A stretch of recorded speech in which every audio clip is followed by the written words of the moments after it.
para a nossa lição de número 11, compromissados com a evangelização. Muito importante essa lição porque a obra de evangelização, ela cabe a todos nós, viu? Ah, mas sabe que evangelista ou evangelização não é só para os obreiros, para os pastores, evangelistas, presbíteros, diáconos e cooperadores? Não, todo crente ele tem uma comissão, ele tem um chamado, ele tem uma ordem de Jesus para anunciar o evangelho. Ah, talvez a pessoa diga, mas eu não tenho tanto conhecimento de teologia ou tanto conhecimento da Bíblia. Veja bem, se você conhece Jesus como você conhece, você ama Jesus e está satisfeito e entende que Jesus Cristo é o único caminho para os céus, você deve então passar isso para as pessoas. Deus é aquele que nos capacita, né? Mas é claro que nós sempre estamos lendo a Bíblia, frequentando culto de ensinamento, escola bíblica, para que nós possamos cada dia mais aprender para ajudar as pessoas. Texto áureo, porque não me envergonho do Evangelho de Cristo, pois é o poder de Deus para a salvação de todo aquele que crê, primeiro do judeu e também do grego, Romanos 1:16. Lembrando a vocês que lá em 1 Coríntios 9,16 tem um versículo muito importante que diz assim, ó: se anuncio o evangelho, não tenho do que me gloriar, pois me é imposta esta obrigação. E ai de mim se não anunciar o evangelho, ai de mim se não falar de Jesus Cristo. Verdade prática, a nossa responsabilidade para a salvação de todos os seres humanos, mediante o evangelho de nosso Senhor Jesus Cristo, nos torna servo de todos. Então nós estamos aqui para servir, para ajudar as pessoas, né? Leitura bíblica em classe se encontra em São Marcos, capítulo 16, do versículo 14 ao 20, e o objetivo geral da nossa lição é conscientizar a respeito do compromisso com a evangelização. A nossa introdução diz: o reino de Deus cresce à medida que os pecadores vão se convertendo ao Senhor Jesus Cristo, e por isso que Jesus mesmo, ele fundou a igreja para que a igreja seja então essa agência do reino de Deus aqui na terra, né? Lembrando que quando as pessoas se reúnem é uma igreja reunida e a pessoa individualmente também é uma igreja, é templo do Espírito Santo. Primeira parte aqui, a evangelização como prioridade. No item 1, o evangelho. Então a palavra evangelho vem do grego, a palavra do grego eu angelion. Então separadamente essa palavra aqui, a primeira parte, eu, é um advérbio, significa bem, ou boa, e angélia ou angelia significa mensagem. Então, o evangelho, o significado é boa mensagem, uma notícia boa, são as boas novas de salvação do nosso Senhor Jesus Cristo. No item 2, o único Salvador do mundo. Então, lembrando isso, viu? Então, nós não estamos pregando uma opção para as pessoas, nós estamos pregando o único Salvador. E as pessoas costumam confundir evangelização, pregação com placa de igreja. Então, as pessoas fazem muito confusão. E às vezes, quando você está ministrando e pregando, as pessoas pensam que você está dizendo que a tua igreja está certa. Não, você frequenta uma igreja, você adora Jesus naquela igreja, mas naquela igreja, se ela é uma igreja séria, ela está te ensinando a levar a boa notícia, a dizer que Jesus Cristo é o único caminho para o céu, viu? Não existe um meio de salvação sem Jesus. Ele mesmo falou lá em São João, capítulo 14, verso 6. Ele disse assim, ó, sem mim, ele disse assim, ó, ninguém vem ao Pai senão por mim. Então o próprio Jesus Cristo disse em São João, capítulo 14 e verso 6, ninguém vem ao Pai senão por mim. Ninguém vem ao Pai senão por mim. E lá em São João 15 ele disse assim, ó, sem mim nada podeis fazer. Sem mim nada podeis fazer. No item 3 aqui, uma agência legítima. Então, qual é a agência do Senhor Jesus aqui na face da terra? É a igreja, a qual ele mesmo fundou, né? É uma agência legítima. Então diz aqui, ó, o Senhor Jesus constituiu a igreja como única agência do reino de Deus na terra, encarregada de anunciar as boas novas. Então cada crente deve ser um ganhador de almas. Então quando a gente fala que a igreja é a única agência, as pessoas, por não entender isso, vão dizer o quê? Ah, não, é a religião dele. Não, não é isso que nós estamos dizendo.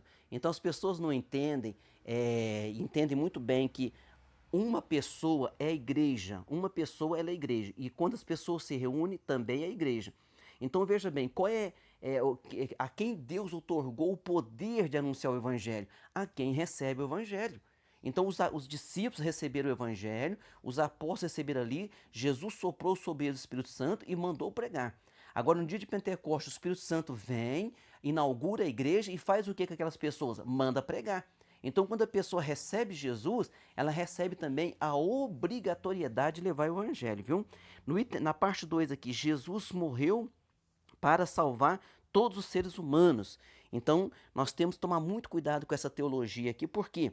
Porque no item 1 aqui fala a nossa teologia. Então, qual é a nossa teologia pentecostal? A nossa teologia pentecostal, ela é apenas bíblica. Ela olha só para a Bíblia. Então, houve os reformadores, houve aquelas pessoas que tiveram muito entendimento, estudaram muito, deixaram seus escritos, seus ensinamentos, mas nós seguimos a palavra do Senhor, viu? Então, o autor aqui diz o seguinte, ó, a CPAD vem publicando em vários volumes a coleção de todas as revistas Escola Dominical desde 1930, que você faz muito tempo, né? E em nenhuma delas há a citação de teólogos ou reformadores para ensinar, esclarecer, ilustrar ou embasar uma interpretação bíblica. O que está querendo dizer aqui? Que nós estamos seguindo não os reformadores, nós estamos seguindo a Bíblia, então tome cuidado com isso, viu? A nossa teologia é original e estritamente bíblica.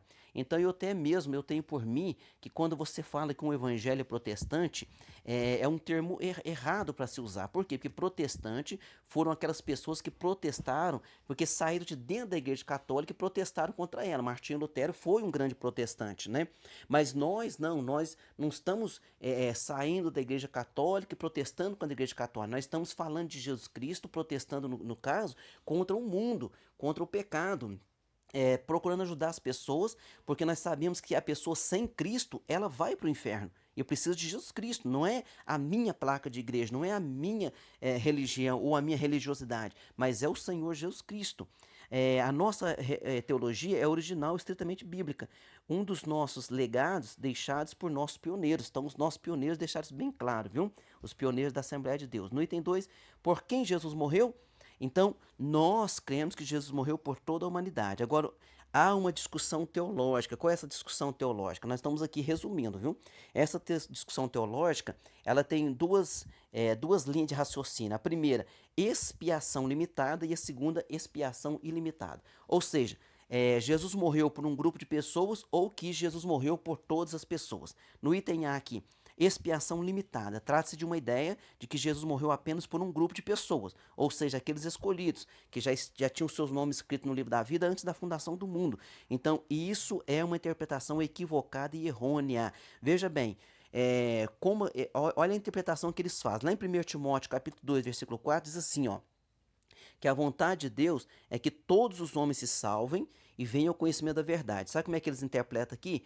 Esses todos os homens seria esse grupo especial ou específico de pessoas que vão se salvar.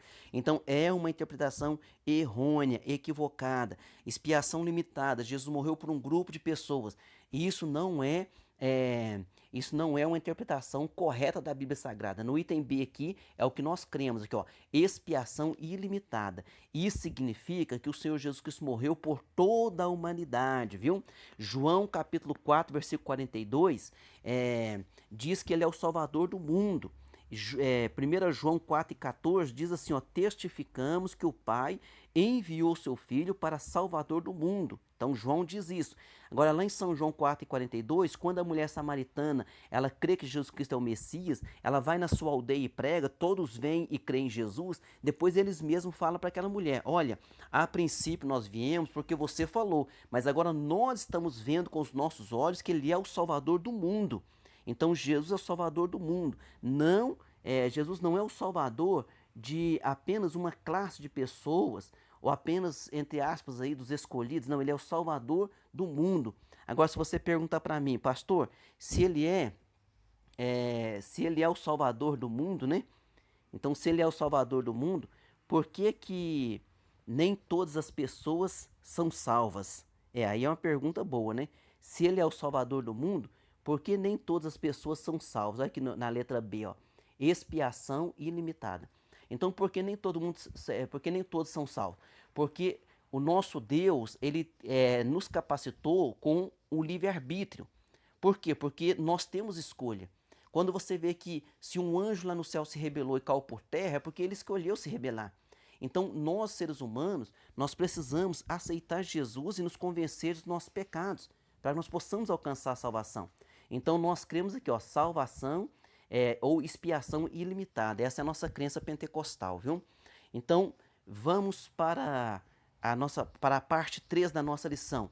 Evangelização local e transcultural. No item 1 aqui, ó, evangelização é o ato de comunicar as boas novas da salvação. Isso significa testemunhar com ousadia. Testemunhar com ousadia a ressurreição de Jesus pelo poder do Espírito Santo. Geralmente é acompanhado também de obras sociais. Então, essa evangelização, ela tem que estar no coração de todas as igrejas. Todas as igrejas devem investir em missões, devem ou enviar missionários ou ajudar a manter missionários. Por quê? Porque nós temos essa ordem de Jesus, ide por todo mundo e pregar o evangelho a toda criatura. Outra coisa que é interessante, ó, é a palavra xenolalia. Xenolalia. O que que é isso? Quando os missionários chegaram aqui no Brasil e começaram a pregar, porque eles foram batizados com o Espírito Santo, né? Isso começou um avivamento ali na Rua Azusa, ali nos Estados Unidos, e quando eles vieram para cá, o que que eles entenderam no começo de tudo isso? Que aquele batismo com o Espírito Santo, aquelas línguas estranhas, seria para sair pregando para as tribos, para as nações, depois que eles entenderam que não era. Por quê? Porque a xenolale significa o quê? Uma pessoa conseguir falar numa língua de um determinado país sem nunca ter estudado ou aprendido. Isso é uma coisa que pode acontecer? Sim, lá em Atos dos Apóstolos capítulo 2 aconteceu isso. As pessoas foram batizadas no Espírito Santo, falaram glossolalia, que é língua estranha, e também falaram dialecto. Então ali tem duas palavras, glossolalia e dialecto.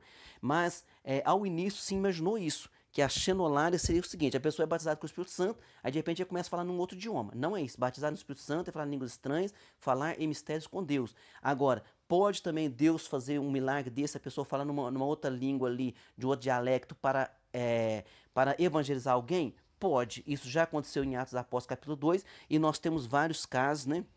Que a gente sabe que isso já aconteceu. Inclusive com um missionário conhecido nosso no Paraguai, um dos seus filhos que estava ali acompanhando na obra, o menino ainda não tinha aprendido o idioma lá, que elas são dois idiomas, então um é o castelhano, né, e o outro é o tupi-guarani. Então aquele menino que ainda não sabia o tupi-guarani, ele começou a falar em tupi-guarani ali com daquelas pessoas que estavam ali presentes, e é que a pessoa ficou maravilhada ouvindo as coisas de Deus. Então ali foi um milagre que Deus operou através dessa menção aqui, ó, xenolalia. Então ali ele falou um dialecto que ele nunca tinha aprendido e evangelizou aquela pessoa, tá ok? No item 2 aqui, as missões, as missões. O trabalho missionário é a evangelização entre as pessoas de cultura diferente da nossa. A mensagem é a mesma, viu? A mensagem é a mesma. Mas só que é necessário ajustar o quê? Ajustar a cultura daquela pessoa, tá? Veja bem, não é mudar nenhum tipo de doutrina bíblica. Não é falar assim, tal coisa é pecado aqui no Brasil, lá não é pecado. Não, não é isso não. Então, é se adaptar àquela cultura para que se possa respeitar a cultura, o modo de ser daquelas pessoas, mas a evangelização ela é mundial, viu? O cristianismo ele é mundial, mas não precisa mudar a cultura de ninguém. Tanto é que diz a Bíblia no Apocalipse que as tribos, as nações vão louvar o Senhor. Então é muito claro isso, viu? Então vamos aprender com o apóstolo Paulo. O apóstolo Paulo ele era um missionário transcultural. Ele pregou na Aerópago, lá em Atenas, e ele também pregou na sinagoga de Antioquia. Então não podia ser a mesma mensagem. É claro que a mensagem é Jesus Cristo salva, mas as explicações, você está conversando com um professor universitário, você está conversando com uma pessoa de uma determinada classe social, você está conversando com uma pessoa de um determinado nível intelectual, de um determinado entendimento, você está conversando com uma pessoa que ela crê numa determinada forma de teologia, determinada forma de pensamento bíblico ali, né? A pessoa crê em reencarnação, você vai ensinar para ela de uma determinada forma e mostrar na Bíblia. A pessoa crê de outra forma, a pessoa crê que por boas obras ela vai ser salva. Então você vai ensinar ali, olha, lá em Atos dos Apóstolos, capítulo 10, o centurião Cornélio era uma pessoa muito boa, mas foi necessário ele chamar Pedro e ouviu o evangelho da boca de Pedro para ser salvo. Então, assim por diante. Então, Deus vai capacitando e vai usando a cada um de nós, principalmente na área transcultural, viu? Então, muitas pessoas às vezes pensam, né? Os evangélicos vão entrar lá na tribo indígena, vai acabar com a tribo indígena. De forma alguma. Os indígenas vão receber Jesus Cristo no seu coração e vão continuar com a cultura deles ali e vão continuar evangelizando, viu? No item 3, o desafio hoje, Jesus disse que o mundo é o campo, né? Então o mundo é o campo missionário, é onde nós levamos a palavra, onde estão ali as almas para serem colhidas, onde está ali a terra para ser lançada a semente. Então nós entendemos que a evangelização ela tem que se dar em todos os aspectos, a evangelização ela tem que ser ministrada em todos os lugares. E a Bíblia diz ali, Jesus Cristo falou em Atos dos Apóstolos capítulo 1, versículo 8, ser-me-eis testemunhas, tanto em Jerusalém, dentro da nossa casa, como em toda a Judéia, na sua cidade, Samaria, nos lugares vizinhos e até os confins da terra, ou seja, onde você foi enviado. Então, a evangelização é em todos os lugares. Tem a evangelização transcultural, que você vai para outro país, e tem a evangelização que nós devemos fazer em nossa família, que nós devemos fazer em nossa cidade. É claro, respeitando as pessoas, respeitando o modo de entendimento de cada um, mas você vai levar o que você tem aprendido. E isso, meus queridos, é com amor. Você não vai competir com ninguém para vencer algum desafio. Ah, eu estou competindo com aquela pessoa e estou vencendo um debate com ela. Isso não adianta nada, vencer debate e perder a alma. Então nós precisamos mostrar com amor que nós aprendemos que Jesus Cristo é o único caminho e queremos que a pessoa também receba em seu coração o Senhor Jesus Cristo e seja salvo para a glória do nome do Senhor. Conclusão, a Bíblia afirma que não existe salvação sem Jesus. Ele mesmo declarou: eu sou o caminho, a verdade e a vida, e ninguém vem ao Pai senão por mim. E nós temos que levar esta mensagem, viu? Vamos para as nossas perguntas. Pergunta de número 1. Qual é o significado da palavra evangelho? Então, evangelho vem da palavra grega, né? Da palavra grega. E a palavra grega euangélia. Euangélia significa boa notícia, boas novas. Então, nós estamos aqui para anunciar a boa notícia, as boas novas. Porque a pregação do evangelho é uma necessidade imperiosa. Por que é uma necessidade imperiosa? Então, porque a salvação não existe fora de Jesus Cristo. E o mundo é um campo missionário. Então, por que ela é tão imperiosa? Porque as pessoas morrendo sem Cristo, partindo sem Cristo, vão estar condenadas por toda a eternidade. E nós não somos o dono da verdade, ao contrário, o dono da verdade, ou a verdade absoluta, verdadeira, que é Jesus, que é o nosso dono. E nós precisamos transmitir às pessoas que nós estamos sentindo essa alegria, e essa certeza, essa firmeza em nossa alma. Então leve essa palavra com alegria, com amor, e Jesus Cristo se encarrega do resto. Pregue o Evangelho e o Espírito Santo é que fará o convencimento do coração das pessoas. Pergunta 3, por quem Jesus morreu? Então Jesus morreu por todos os pecadores, por todos os homens. E lembrando que todos os homens são pecadores, viu? Todos nós somos pecadores. Romanos 3:23 diz, porque todos pecaram e destituídos estão da glória de Deus. Ou seja, todos nós precisamos ser perdoados e só Jesus, o sangue dele, é que pode nos perdoar, porque ele foi o sacrifício perfeito na cruz do Calvário. Pergunta 4, o que é evangelização? É o ato de comunicar as boas notícias de salvação, que é através do nosso Senhor Jesus Cristo. Então, Jesus Cristo fez essa obra e mandou que nós a fizéssemos. Então, o que é evangelização? É levar esta palavra. E não é somente com palavras, viu? Então, você está evangelizando ali, pegando a Bíblia, evangelizando, distribuindo um folheto, chamando a pessoa para ir para a igreja, mas as suas ações têm que condizer. Porque senão tem muita pessoa que prega com a palavra, mas as ações delas não condizem. Isso aí acaba que afastando as pessoas do nome santo do Senhor Jesus Cristo. Pergunta 5, o que é o trabalho missionário? O trabalho missionário é a evangelização entre pessoas de cultura diferente também, viu?